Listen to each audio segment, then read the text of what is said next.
Ining tungura mga kaigsunan atong andamon atong kagalingon for tonight's meditation.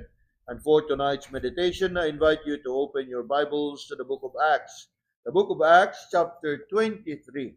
The book of Acts chapter 23, and we will read and consider for our meditation beginning from verse 1 up until verse 11. Acts chapter 23, verse 1 to verse 11. Let us take time to read these verses responsively, and I will begin reading verse 1. And Paul, earnestly beholding the council, said, Men and brethren, I have lived in all good conscience before God until this day. And the high priest Ananias commanded them that stood by him to strike him on the mouth. Then said Paul unto him, God shall smite thee, thou whited wall, for thou sittest thou to judge me after the law, and commandest me to be smitten contrary to the law. And they that stood by said, Revilest thou God's high priest? Then said Paul, I wist not, brethren, that he was the high priest, for it is written, Thou shalt not speak evil of the ruler of thy people. But when Paul perceived that the one part were Sadducees and the other Pharisees, he cried out in the council, Men and brethren, I am a Pharisee, the son of a Pharisee. Of the hope and resurrection of the dead, I am called in question. And when he had so said, there arose a dissension between the Pharisee and the Sadducees, and the multitude was divided. For the Sadducees say that there is no resurrection, neither angel nor spirit, but the Pharisees confess both. And there arose a great cry, and the scribes that were of the Pharisees' part arose, and strove, saying, We find no evil in this man, but if a spirit or an angel have spoken to him, let us not fight against God. And when there arose a great dissension, the chief captain, fearing lest people should be full in pieces of them, commanded the soldiers to go down and to take him by force from among them and to bring him into the castle. Last verse together. And the night following, the Lord stood by him and said, Be of good cheer, Paul, for as thou hast testified of me in Jerusalem, so must thou bear witness also at Rome. Looking at this narrative from the book of Acts chapter 23, and as we have just read, beginning verse 1 to verse 11, I'd like us to consider this message I titled, A Look at the Providence of God in the Life of Paul. A look at the providence of God in the life of Paul. As we look at our own lives, and as we reflect upon all that has happened sa atuang kinabuhi, and upon all that is happening upon our lives, we may tend to look at it as but a series of events. Yes. Somehow, bisan og kita mga magtotoo, somehow, even after we have come to faith in the Lord Jesus Christ, and after we have been saved from our sins, and having have known the Lord Jesus Christ as our Lord and Savior, somehow, we still, now listen carefully, we still tend to look at life as but a series of events that happens at random.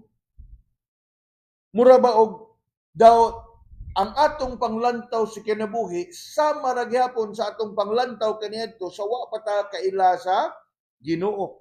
That we would look at life as but a series of events that happens at random. Or you may be familiar with the expression cause and effect, na ang mga panghitabo sa imong kinabuhi nahitabo subay sa unsay imong gibuhat sa imuhang kinabuhi.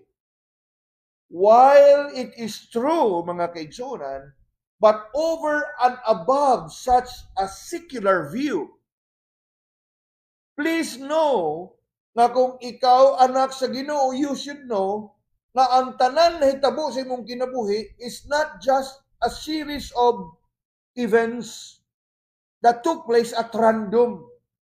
You should know that everything that happens sa imong kinabuhi falls under the decrees of God. In other words, dili lang na siya by chance, by accident. Kung dili ni haom gina og nisubay gina sa og unsay giordain sa Ginoo diha alang sa imong kinabuhi. Meaning, it is something that is decreed by God. Unlike sa wa patang makaila sa Ginoo, the most that we can think of what is happening to our life is a series of random of events. Na-slide ko ron, nadakinas ko ron, na-disgrasya ko, and everything. A series of events at random.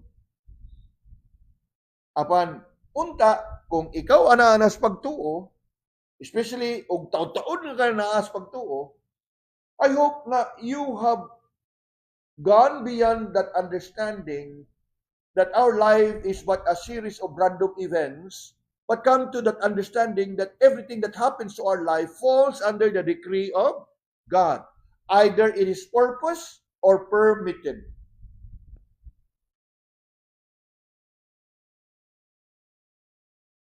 We ought to come to that understanding nga ang panghitabo sa atong kinabuhi is not by accident nor by chance. But it is planned and purposed by God according to His sovereign decree. In other words, it is God ordained. Unya, dugang pa niya na mga kaigsunan, while it must come to that we must come to that understanding that all the series of events falls under the decrees of God and of what God has ordained to happen. We need to understand further that regardless of what has happened sa imong kinabuhi, you must come to understand that it falls under the decrees and purposes of God, and that it accomplishes that which is good for us and what is glorifying unto God. Now, I want us to follow this carefully, mga kaigsunan. Ako ning gitagsa-tagsa sa pagpasabot na kaniadto sa wa paguntas Ginoo ang atong paglantaw sa kinabuhi unsa na ay buinas na ay bimalas. In a plain sense ba, mao gina nabuinasan lang taron, nasyertihan lang taron when things work well. Og dili gani, malasan ako rong adlaw.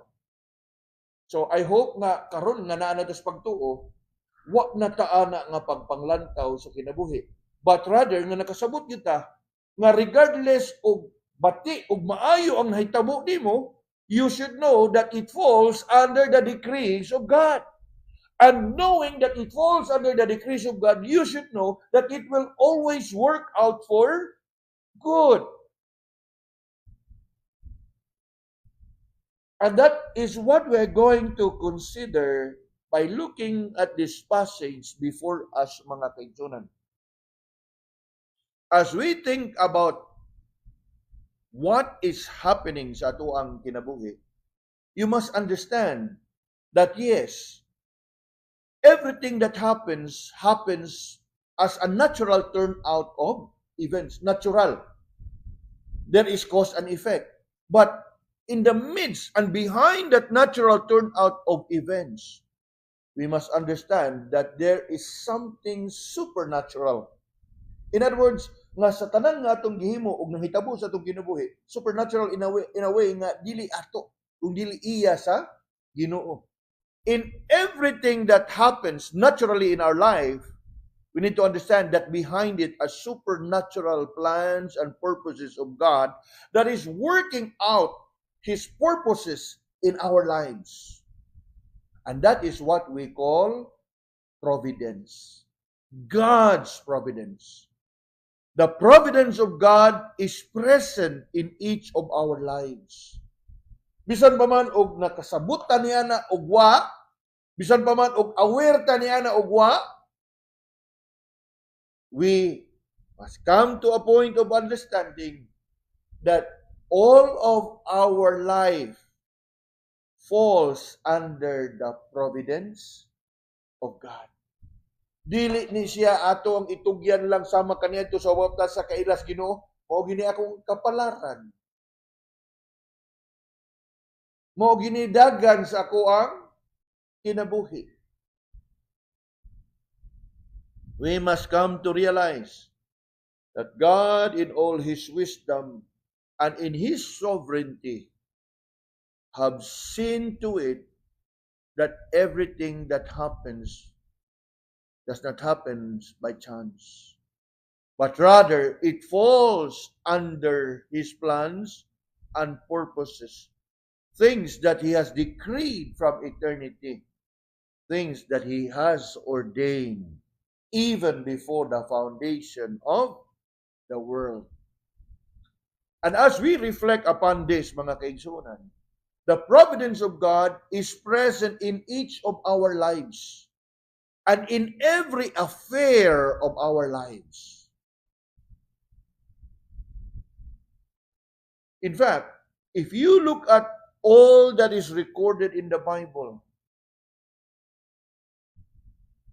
we see the providence of God.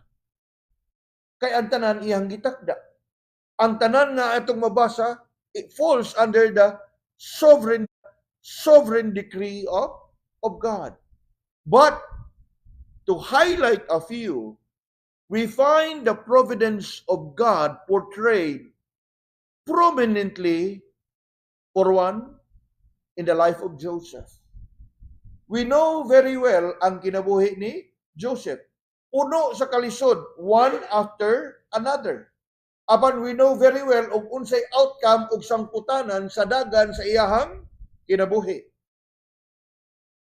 Sa iyahang paggisulti sa iyahang mga kaigsuonan, you may have meant it for evil, but God mean it for good. So, from the natural events, nga naay kaaligot-gut ang iyang igsuon niya, nagtinguha nga ipatyon siya, nagtinguha nga ibaligya siya, nagtinguha nga idispatsyar siya, nagtinguha nga mawa si Joseph sa mata sa ilahang amahan, apan ang wa nilang masayri, nga taliwa atong tanan nga ilahang tinguha nga dautan sa ilahang igsuon, ana ay maayo nga tinguha ang atong Ginoo. That is for one. Maybe we can think also of Moses. Remember what happened to Moses? Tungod kay there was that decree nga ang mga male child from the Hebrew people would be kanang killed. Unsa iyang gibuhat sa iyahang ginikanan? He was placed in a basket. By God's providence, he ended up where? In the palace in Egypt. And we all know so well kung sa'y nahitabo. And it falls under the providence of God. Then we also think of maybe one more, Job. Ang tanan nga nahitabo sa iyang kinabuhi, it falls under God's providence. The Lord gave, the Lord take it away. Blessed be the name of the Lord. And in fact, mga kaigsunan, if you have not thought about it, there is one particular book in the Bible that never mentions about God and never teaches any doctrine, but the entire book speaks about the providence of God. And that is the book of Esther. Yes, in the book of Esther, you will not find any particular doctrine that is being taught. You would not even find the name of God in the book. It's not even mentioned. But as you can see in all the entire events that happen in the book of Esther, you would know that behind all this is the providence of God. Ug maupod na sa atuang mga kinabuhi. Nga sa mga natural nga mga panghitabo sa kadaadlaw sa atong kinabuhi, God is accomplishing what He has planned and purposed for us. Yes. Now, before we move on, I just would like to mention this. Providence is not to be confused with miracles. Providence, God working His plan and purposes behind and through natural event. Supernatural happening behind the natural. Miracles are supernatural events in itself that defies nature and law of nature. Mo kana nga mag-hisgot ganitag milagro, although tungod kay amazed kay ta, some people would always say, milagro. But you think about a mother bearing a child. Now, the most appropriate and most accurate sa paghulagway, it's not miracle, but it's providence. Because it goes through a natural process. Pero kung ang bata, gikuha lang dito di askilid, magana, bata na dayon, that is miracle. Nakuha na to? Providence simply means God accomplishing His purposes through natural events or affairs of life. So, behind every natural events that happen, there is a supernatural purpose diha na nagikan sa Ginoo. So, that is what makes a difference between providence and miracle. Providence is not to be confused with miracles. When God works miraculously, He intervenes and even defies laws of nature and superimpose His power. That is a miracle. When God moves in providence, God accomplishes things through the natural way. And that is what we are going to consider in the life of the Apostle Paul. Dugang sa mga na-mention ako kaganiha, I've mentioned about Joseph, I've mentioned about Moses, I've mentioned about Job, I've mentioned even about the book of Esther. The life of the Apostle Paul is in itself a testimony of God's providence. If you know very well the incidents and all that has happened that led him to his conversion, kung atong mahinumduman in Acts chapter 9, ang iyahang katuyuan ug nganong mongadto siya sa Damascus. Remember, ang iyahang katuyuan mao ang pagdakop ug bukod adtong mga Kristohanon nga misibat sa Jerusalem ug nidagan sa Damascus, ug mao toy iyahang purpose nga nangayo gid siya og authorization sa mga kadaguan sa Jerusalem nga iyahang gukdon ang mga magtotoo nga nidagan dito sa Damascus apan sa wa niyang damha along the way sa iyahang tinguha that he can apprehend the believers and bring them back to Jerusalem. It was he who was apprehended by God. That, in a sense, is providence.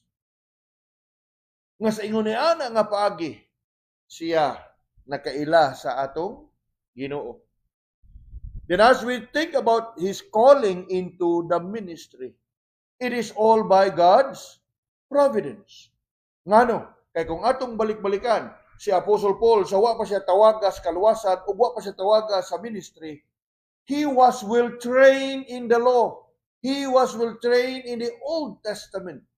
And little did he know nga katong iyahang mga previous training is actually God's way of preparing him and equipping him to be able to minister to God's people. And that is in itself providence. his conversion, his calling into the ministry, even his day-to-day labors in the ministry. Here in our text, sa atong gibasa, we find the Apostle Paul in Jerusalem, before the council in Jerusalem. And somehow, as we look at what has happened to him before the council, in the presence of the council, makita nato nga murag dili maayo ang dagan sa panahon o dili maayo ang dagan sa iyaha nga kinabuhi sa atubangan niining mga tawhana. And yet, as you can see in the last verse that we have read, taliwa sa tanan nga nahitabo diha kaniya. In verse 11, makita nato diha, and the night following the Lord stood by him and said, Be of good cheer, Paul, for as thou hast testified with me in Jerusalem, so must thou bear witness also at Rome. Karon ang pangutana. The Lord spoke to Paul. Where? In prison. Unya, unsay giingon sa Ginoo ngadto niya? Be of good cheer. Why? Kaingon siya, for as you have testified of me in Jerusalem, you will also testify of me in Rome. Now, tungod niya na atong makita diha, nga ang tanan nga paghitabo dinhin dapita falls under the providence of God, that he will end up in prison. Ending up in prison, he will be sent to Rome. And there in Rome, he will accomplish even more for the gospel of the Lord Jesus. So tungod niya na, but na ko nga itong lantawon karon from our text, all the events that happened that led him to be in prison in order for him to be sent to Rome and be put on trial. And that is what I say, providence. Nga naman. Now, lantaw na to sa makadiyot mga kaigsunan. Look with me closely, beginning from verse 1 up until verse 5. Kung atong lantawon ka na pag-ayo diha, the Apostle Paul appeared before the council. Because he was so bold and so courageous, nga iyahang tubagon ang tanan nga mga pasangil o accusation against him. Wa kapugni nga diha sa iyaha nga pakighinabi, the high priest Ananias commanded them that stood by him to smite him on the mouth. You know what it means? To smite him on the mouth? Nga naman, si Ananias di nakaagwanta. Nga di man kaagwanta. Kay di na niya makaya ang tubag o tanan nga gisulti ni Apostle Paul. Na ang tanan nga akusasyon matubag ni Apostle Paul. Unya kana bitaw sama bitaw nato usahay nga wa na ta ikatubag mingon nila kita pilosopo gikang dako ha. Oh, bunalan na lang dayon atong bakba. Mo ni nitabo diha. Ananias ordered somebody to smack the Apostle Paul where? In the mouth.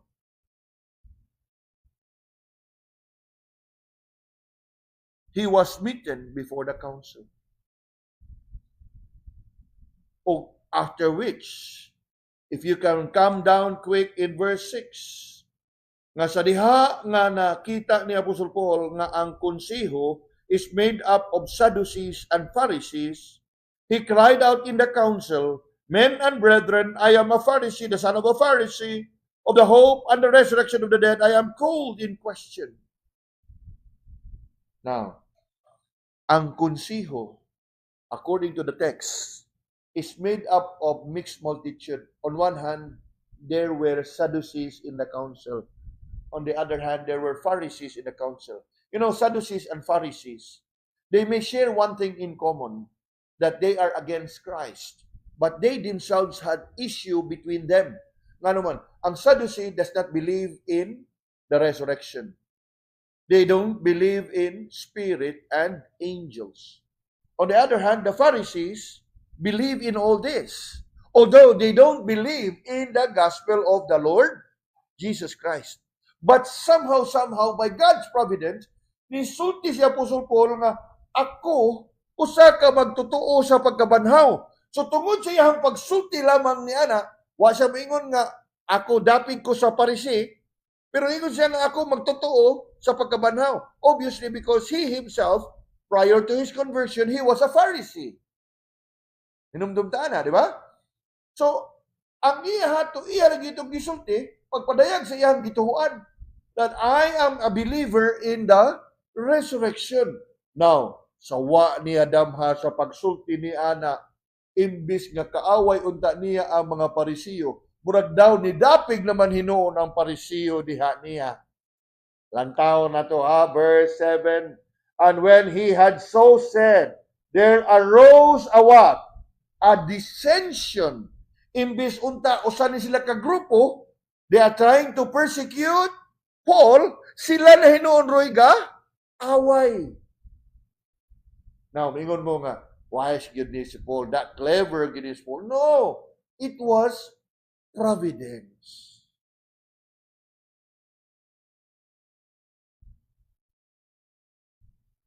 Nga imbis ang konsiho, they stand united to persecute Paul, karon sila na hinuoy nagkaaway. And look at what happened there. There arose a what? A dissension. A dissension not between Paul and them, but between the Pharisee and the Sadducees. And the multitude was divided. Now, unong tagkadiyon. What is happening is natural. Natural nga naman, kaya nagkasamog sila because they actually have differences between them. Apan kung atong hinumduman, they started as one body, sharing one and the same objective and mission, and that is to persecute Paul. Karon sila na hinuoy nagka-away-away. Now, tanaw na to how it progresses. Now, in verse 7, there arose a dissension. And what happens? The multitude was divided. What else happened? Tungod niya na nga kasamok nga nahitabo, we read in verse 9, and there arose a great cry, and the scribes that were of the Pharisees' part arose and strove, saying, we find no evil in this man. But if a spirit of an angel had spoken to him, let us not fight against God. Now, lantawa ang dagan sa panghitabo. Isn't it funny? They all started as one body. Nga nilang tuyo, yun nga, they want to persecute Paul. And eventually, by and by, what happens? There arose a dissension. And look even more. From that dissension that arose, come with me to verse 10. And when there arose a what? A great dissension. Dissension, great dissension. In other words, ni grabe, ni samot ang kasamok. O unsa ka grabe ang kasamok. Look in verse 10. And when there arose a great dissension, the chief captain, fearing lest Paul should have been pulled in pieces of them. You know what it means? Pulled in pieces? Posible kayo nga mamatay si Apostol Pablo ni ining tungura. Pulled in pieces. You know what it means? Nga pwede nga matunga-tunga o mabahin-bahin ang iyahang lawas.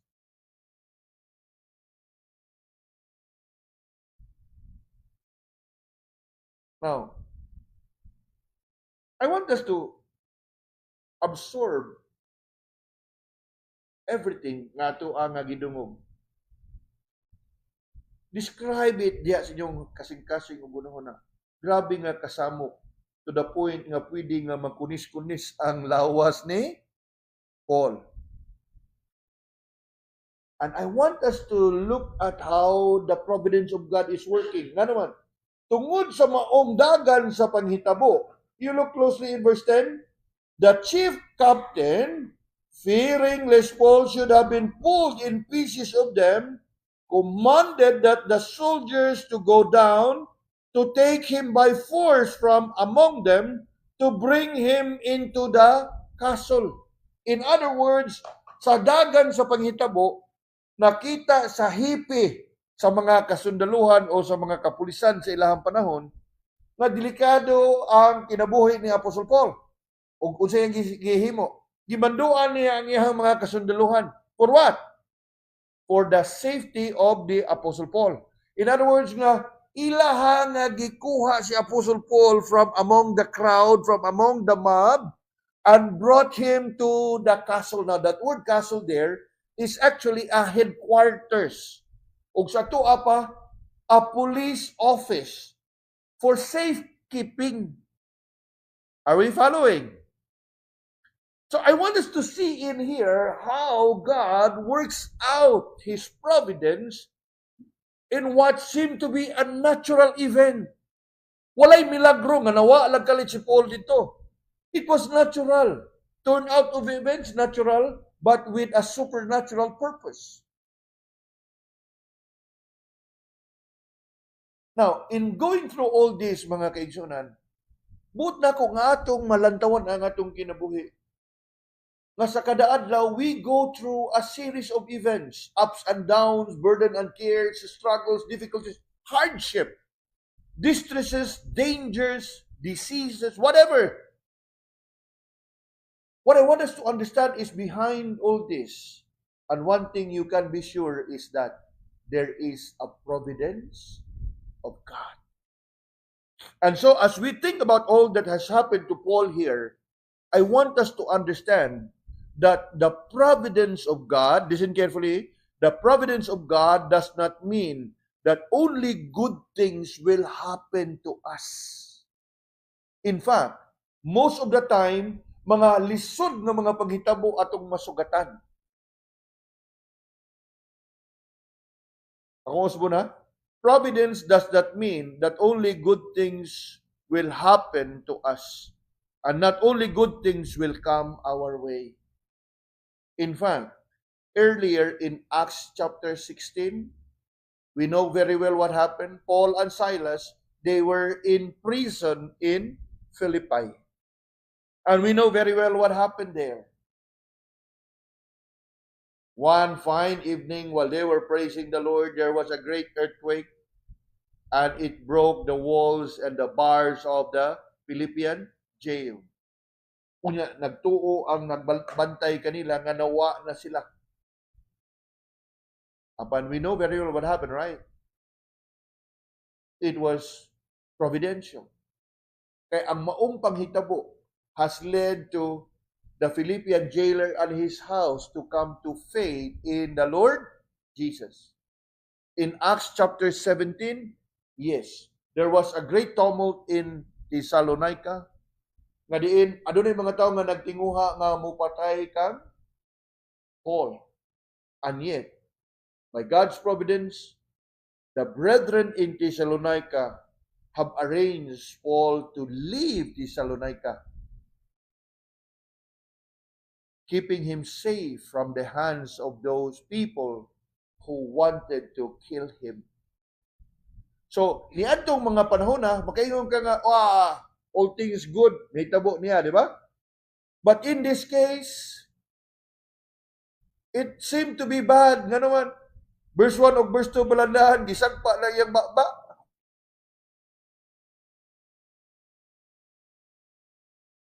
You know, mga kaigsunan, I don't know about you, pero imagine ako nang masagpaan ng bapa niya. Ang word ba nga smite diha, kay dili lang nga gipilpil ka. Sagpa, yun. There was great dissension. Nga kung ikaw na as kabutang ni Apostol Paul ni adto, unya wala kay hugot nga pagtuo, you be tempted to think nga murag nagkamalas-malas naman gining dagan sa akong panghitabo, murag nahutdan naman gyud ko sa ako ang buinas. Diba niya, ang series of events, verse 1, verse 2, he was smitten in his mouth, there was dissension, there was great dissension that almost would cost him his life, that he will be divided into pieces. And from there, he was what? Taken away by the soldiers. and put into prison. Now obviously, sa dagan sa panghitabo, diha sa hunahuna ni Apostle Paul, somehow, he must have been puzzled. But the good thing is, knowing in his past experiences, and more so, diha in verse 11, nga ang Ginoo, in all his wisdom, nakita niya nga, kinahanglan niya gyud nga ipaklaruhon nga to Moses, ayaw ka discourage, ayaw ka luya. Kay naapoy katuyuan ni ini nga tanan. Nga sama, you have testified on me in Jerusalem, karon nga naakas bilangguan, it is for a purpose nga naakas bilangguan, kay ipada ka dito sa Roma, because you will testify of me where? In Rome. So, looking at this account, mga kaigsunan, what I want us to see in here is this. Providence of God does not mean that only good things could happen to us and only good things will come our way. In fact, there will be many times and many occasions that we will find ourselves in difficult situation, that we will find ourselves in a distressful situation, that we will find ourselves in a very dangerous situation. For God purposed it to be so. Providence does not mean that only good thing would happen to us. Siguro, makapamalandong ta. There was a time in Acts chapter 16 nga nabilanggo siya. Apan, by miraculous intervention, there was a great earthquake, nabuka ang bilangguan, o sila nakagawas. Then, if you're familiar in the book of Acts chapter 12, there was a time nga si Peter also was in prison. He was arrested. And while the church was praying for him, little did they know, nga samtang wa pa sila mahumag-ampo, didto na niabot na si Peter sa ilahang atubangan. That was indeed the will of God for Peter. But this time around, God made it clear to him, Paul, this time around, dili na kang makagawa sa bilangguan. Because from here, you're going to be a witness for me where? In Rome.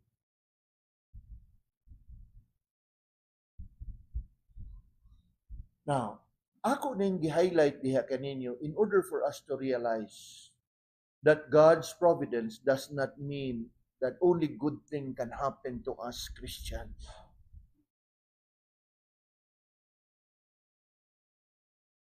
Although we must admit that we are more comfortable at the thought nga mas maayo ra gyud unta Lord og all things good. Pero di man ginamao. Providence does not mean that only good things can happen to us. Though we are more comfortable at the thought that God would deliver us from our difficulties or distresses and from danger, we would rather want to read of God setting Paul free from prison. But this time, as you can see in verse 11, gi-comfort na daan sa atong Ginoo si Paul, be of good cheer. Taliwa ni nga tanan. Ngano man? Because you will testify of me in Rome. Now, we don't have the time to go through, but if you are familiar with the remaining chapters of the book of Acts, if you can recall, in one instance, sa dihang gikarga na si Paul nga ibiyahe sa Rome, on board that ship, there was a shipwreck. Unya, dako kayo ang bawo, dako kayo ang hangin, ang mga tao diha sa kadagat sa barko, gani ningon siya nga, ayaw mo pagpangla kay ang nasaabtan nga kasabutan sa tanan is to abandon ship. Nya ningon siya nga, ayaw mo ubiya sa barko. Kay ug mubiya mo sa barko, sigurado mong mga matay mo. Gani gisupo pa siya suban nga, mas nahibaw pa hinuon ka sa mga marinero nga sila mo'y swito aning pagpadagan sa barko. And true indeed, kadto nga nang niambak, ni abandoned ship, they perished by the sea. And they were all shipwrecked. But what? Paul survived. Even when they were on a shipwreck, paag pa siya o bitin. But he did not die. Why is it so? The providence of God is he must be in Rome. Nakuha na ito mga kaibigan. I hope nakuha ninyo nga. Kung naagid ka sa purpose o sa katuyuan sa Ginoo diha nimo, dili tanan maayo mahitabo nimo, pero bisan sa tanan kadautan nga imong mahitabo nimo, dili gina makapukan nimo hangtod nga matuman ang kabubuton sa Ginoo diha para sa imong kinabuhi.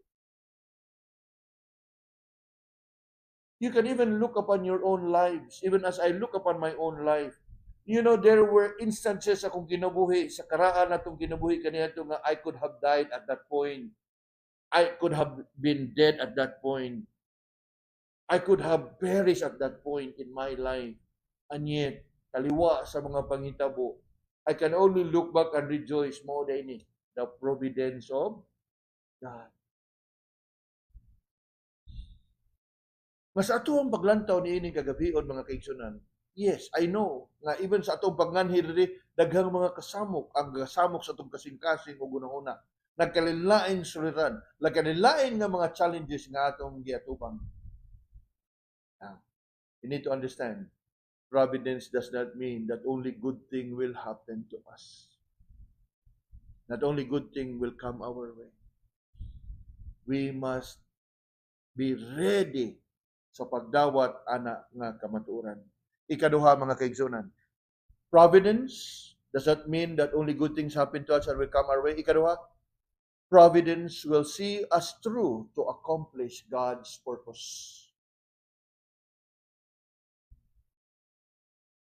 Kung atong subayon yun pag-ayo, ang katong mga panghitabo nga kasamok na apil gihapon tos katuyuan sa Ginoo aron nga mahimuan yung rason nga masuhod si Paul sa kay og dito mahitabo nga inganan di man siya madaha sa bilangguan. Balik-balikan nato atong mga kinabuhi kaniadto nga naa pa ta bitaw sa mga daotang buhat. Na of course wa gi angay nga ikahimaya ug wa gi laig kap si garbo tong atong kinabuhi kaniadto.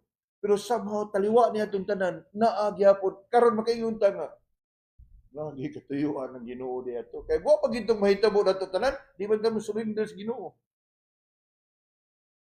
Nakuha na to. Mga mahinglaki gud ta sa itong kaugalingon. And yet, God allow it to happen. Na diin, you find yourself in life's dead end. But look upon God and call upon Him for His mercy. The providence of God. Now, one thing about the providence of God is, dili nato makita on real time. It will only kanang ingon nato on the hindsight ba looking back to the katuo gigamit kanyo. Apan karon sa ato ang pagtuo niini dili man siguro nato malantawan pero karon makasabot ta. And that you will be able to relate well sa unsay sitwasyon nga inyong giatubang karon. Bugat nga mga problema, dagko nga mga problema, mind-boggling difficulties and struggles. Mataliwa ni ining tanan. Yes, there will be a point of uncertainty. There will be a point of doubt. There will be a point of unbelief. Kung madasig ta, maatong itugyan sa Ginoo ang tanan. There will surely be time that the Lord would convince your heart. Enough is enough. Murag dili yun katuyuan sa Ginoo. Then, yield yourself, Lord, what is it that you want us to do?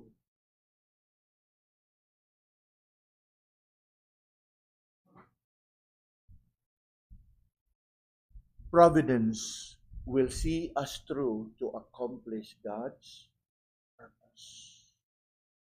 As Paul was placed in prison for safekeeping, safekeeping lang mga katuyuan na to, but little did he know that it was meant for him that he will finally make his way to Rome.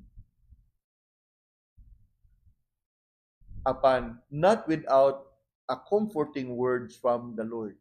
Come with me to verse 11. In verse 11 atong mabasa, and the night following, the Lord stood by him and said, Be of good cheer, Paul, for as thou hast testified of me in Jerusalem, so must thou bear witness also at Rome.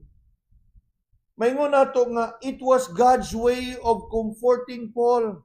Kaya nga naman, si Apostle Paul at this time, sama ka nato, anay mga panahon nga ligon kaya itong pagtuo niya, malipayon kaya ta, bisan sa tanan ng mga pagsuway.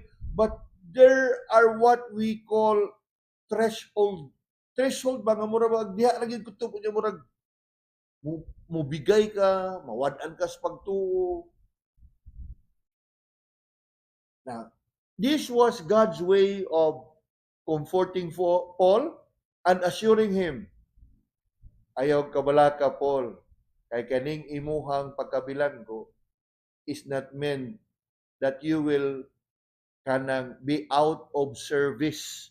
In fact, I purpose it nga naa ka diha because I want you to serve and to be of service, not in Jerusalem, but this time where? In Rome. Now, to the people in the world, when things happen like this, when series of misfortunes happen, they would think of it as what? Nahutdan na gitas buinas.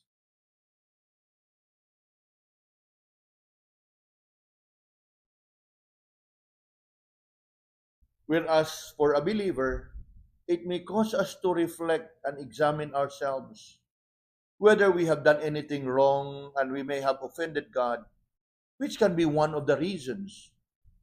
But in this case, klaro kayo, nga it's not something about that Paul have done something that had offended God, because God himself comforted Paul.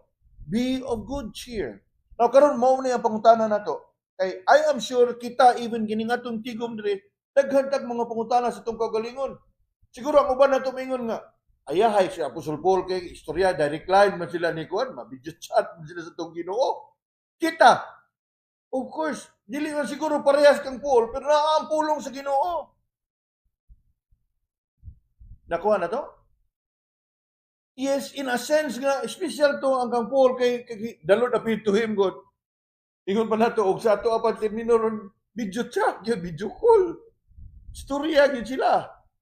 Kanato karon unsa? Yes, we may not have that convenient and comforting and assuring kanang pamaagi, but we have the Word of God.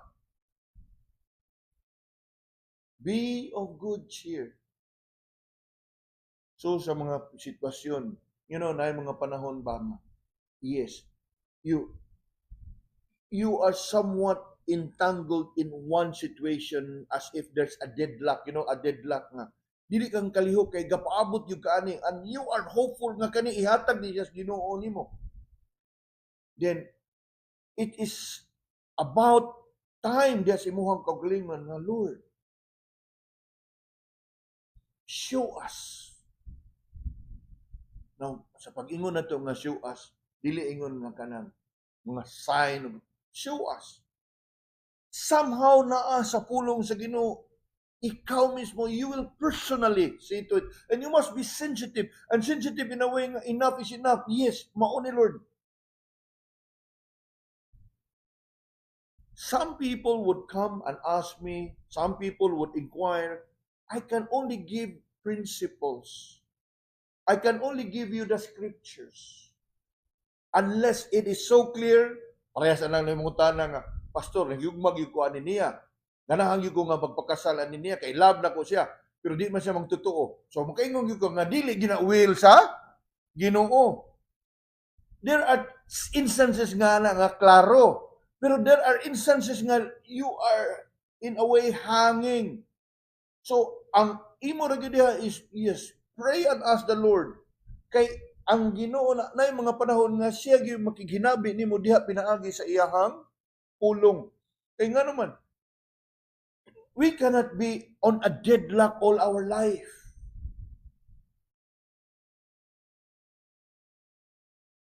We must be humble. Kung naagi mga choices nato nga kaniadto determinado gyud kay tang atong ipursuon niya, ni-realize ka nga bisag kapila na nimong gi-attempt, wa gyud mo work out, then it's time for you to decide and what? Abandon it. Move on and see where the Lord leads you.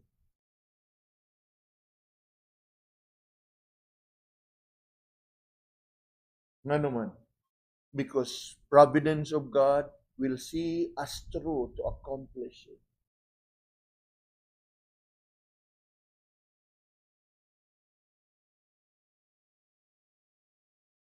Mo po na sa tuang kinabuhi.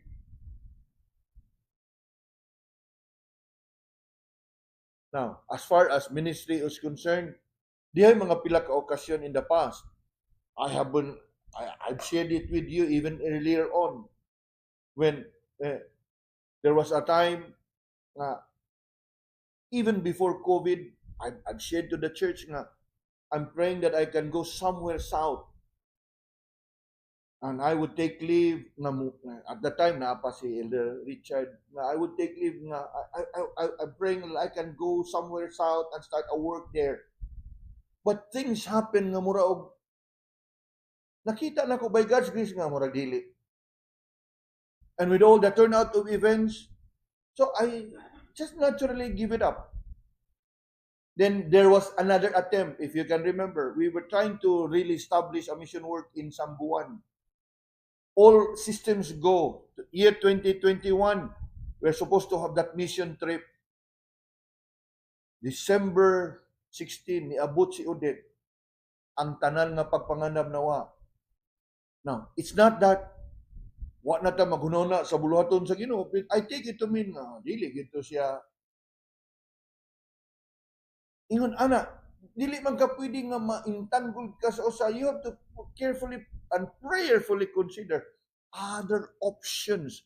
The horizon is so wide, the horizon is so vast.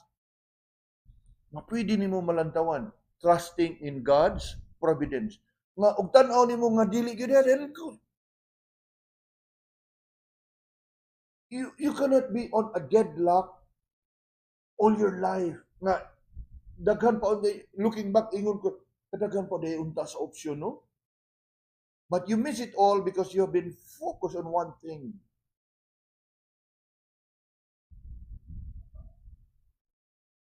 Now, as for the Apostle Paul, he have been through many missionary journey. Daghan na siya nahimo. Apan padayon siya nga gapaabot ug sa prompting og leading sa atong Ginoo. Through ups and downs of life, providence will see us through to accomplish God's purpose.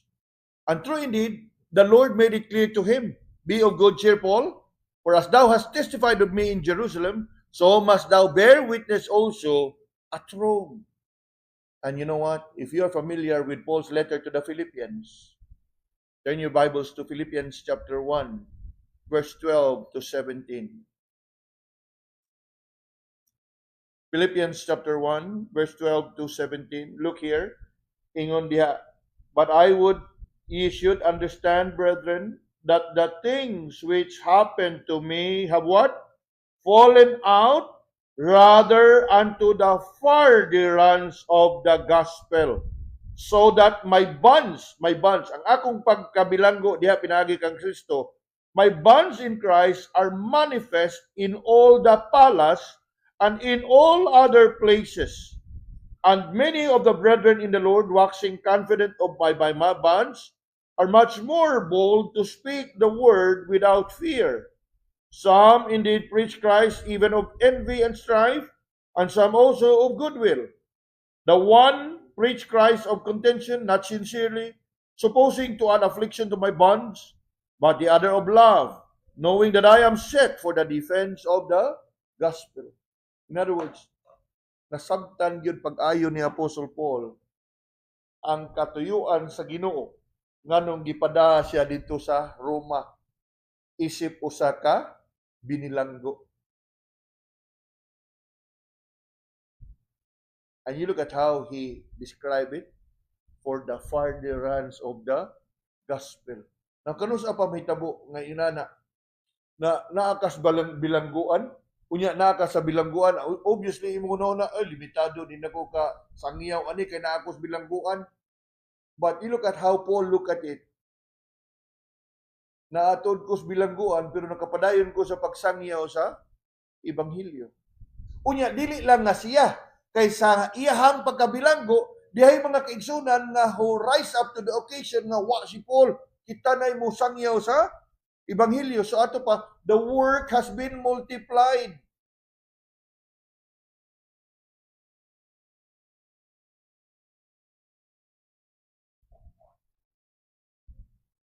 That is what providence can accomplish.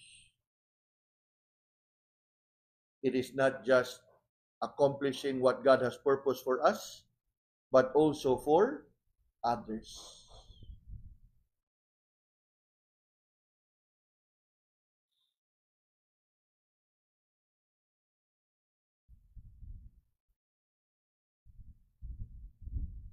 Sa atuang kinabuhi, mga kaigsunan, that is something na angay nato nga malantawan.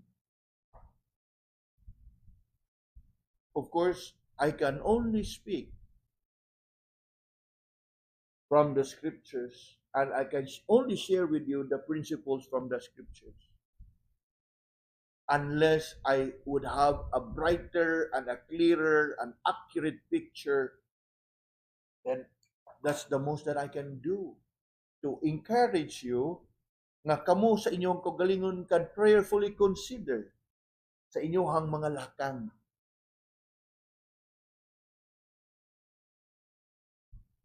And this is something that we must know, no? The providence of God. Now, the providence does not mean that we will only experience good and only good things happen to us and will come our way. And the providence will see us through to accomplish God's purpose. Ikatulo and the last. Providence, regardless of how it was, ingon na to, how it was accomplished in our lives, will always work for our good. And that is where Romans 8:28 comes in. Providence does not mean only good things will come our way, but providence means that whatever comes our way, it will work for good. And lo and behold, that is what we see in the life of the Apostle Paul. Be of good cheer, for as thou hast testified of me in Jerusalem, so must thou bear witness also at Rome.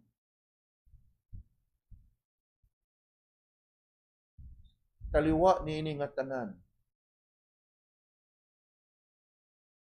We must continue to look up to the Lord and trust in Him. Gani, as we look at all this, we can think of the many affairs in life. Now, I'm just curious. Now, pareha naman gyud si Sister Karen karon. What do you think? Ang pag-resign sa Prime Minister sa Canada, does it bring favorable, maayo nga kuan, or murag dili favorable sa inyong sitwasyon? Now, of course, you need not answer me, but just to cite ba, pareha ba sa Amerika, karon nga si Trump na po. So, because politics, particularly in kanang highly developed countries, they have different policies as far as immigration is concerned. Pag sa panahon ni Biden, open ang Amerika. Kani igbalik na sa disrupt, sirado na po ng Amerika. In other words, katong mga application, particularly, especially kanang mga immigrants coming from the South. Mao po na ang ako ron na hinumduman sa Canada kay ni-resign mo gud ning ilahang Prime Minister. So, I'm just curious because we're talking about providence. Kay og mahitabo man nga for immigrant nang mupuli diha, then wow, welcome to Canada. So, we can never tell, right? Ako po, wa ko'y kasayuran who's going to be the next prime minister, but for sure, it has and it will always have a change. Kung unsa ni ang present administration, ang mupulya na for sure is the opposite. So, mauna siya. We just have to really look upon it and wait upon the Lord. Siya ramang yun nahibaw sa tanan. And samtang nagapaabot kita ni anang tanan, let us not be distracted. Remain fixed and focused, looking unto Jesus, the author and the finisher of our faith. Now, before I end, yes, as far as the work of the ministry is concerned, if you can recall, there was even a time back in 2022, I think, when we had that mission trip in Bukidnon. Sa pagbalik diri, I even shared nga, imaluy ang Ginoo nga ay mabutang diri nga lain. I would go and serve the Lord in Bukidnon. Now, na mga sitwasyon nga murag burden ka ana, but burden is burden. The will of God is the will of God. You just have to be ready o unsay o kahit na sa kuang bahin, I don't know sa inyo ha, makita man ako nga, ako ning giampuan, unya murag di man kuan, di tataglain. Kay before COVID lagi, in fact during our camp in that time in Pinamungan, I've said to the church, to all of you, Maluyang Ginoo, I'm going to take a leave from Cebu and start a work somewhere in the south. Nya, mo balik mo nganhi-nganhilan din niya. But the Lord did not allow it. So we take it to mean, it's God's providence. Nga, nahitabo tong tanan, hawa ta makadayon dito. Then, so be it. Then, we did attempt the second time dito sa Sambuan. And then, niabot ang. So we just have kana pag dynamic lang pud na kanang okay. Balik ko dito. As the Lord would impress upon us another burden, we pursue. Mo pud na siya sa ato ang everyday life. Natural events, natural turnout of events, but don't you ever ignore or discount the providence of God behind the ining nga. So, regardless og unsay atuang giatubang karon nga sitwasyon mga kaigsoon, I hope na ang pulong sa Ginoo na atuang gipamalandungan, especially the words of the Lord to Paul, be of good cheer. Be of good cheer. May the Lord be merciful unto us.